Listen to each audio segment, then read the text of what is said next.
శ్రీరామనవమి సందర్భంగా అనంతపురం జిల్లా వ్యాప్తంగా ఉన్న రామ మందిరాలు, ఆంజనేయ స్వామి క్షేత్రాలు భక్తులతో కిటకిటలాడాయి. జిల్లాలోని అన్ని ప్రాంతాల్లోనూ ఆలయాల్లో ఆధ్యాత్మిక శోభ కనిపించింది.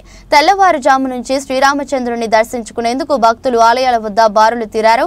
పలుచోట్ల అభిషేకాలు, ప్రత్యేక పూజలు నిర్వహించారు.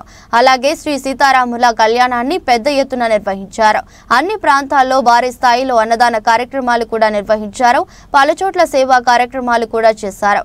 ఈ సందర్భంగా ఆలయ అర్చకులు మాట్లాడుతూ గతంలో ఎప్పుడూ లేని విధంగా ఈసారి శ్రీరామనవమికి ఒక ప్రత్యేకత ఉందన్నారు. 500 ఏళ్ల నాటి కళ అయిన అయోధ్య రామ మందిరం నిర్మించుకోవడం ప్రతి ఒక్కరికి ఆనందంగా ఉందన్నారు. అందుకే ఈసారి శ్రీరామ వేడుకలు భారీ స్థాయిలో నిర్వహిస్తున్నట్లు చెప్పుకొచ్చారు.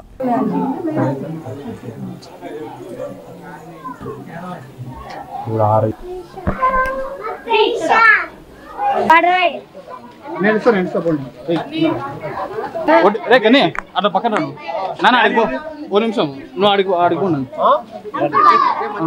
పక్కన ఉండండి 2 నిమిషాలు 2 నిమిషాలు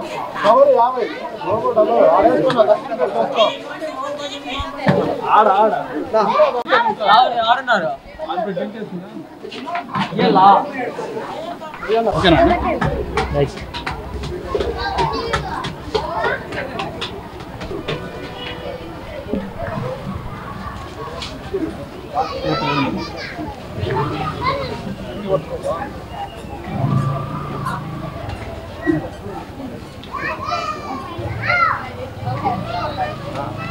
జై శ్రీరామ్.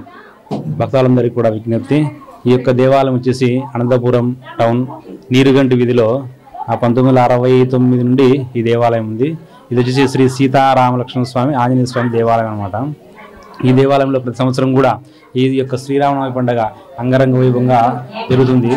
ఈసారి గుడి దగ్గర ఉన్నటువంటి వాళ్ళే భక్తుల యొక్క కళ్యాణానికి ఉభయదాతలు కూడా ఇచ్చారు. కాబట్టి అందరూ కూడా బాగా జరిపించారు. అన్నదాన కార్యక్రమం కూడా అంత జరిగింది. ఈ యొక్క శ్రీరాముల వారి అనుగ్రహము అందరికీ కూడా లభించాలని చెప్పేసి మన లోకమంతా కూడా సుభిక్షంగా ఉండాలని చెప్పేసి ఆ భగవంతుని ప్రార్థిస్తున్నాం. ఈ సంవత్సరం మనము అయోధ్య విజయం సాధించినాం కాబట్టి ప్రతి ఒక్క ఊరిలో కూడా ఈ శ్రీరామనవమి పండుగ అంగరంగ వైభవంగా జరుగుతుంది. జై శ్రీరామ్.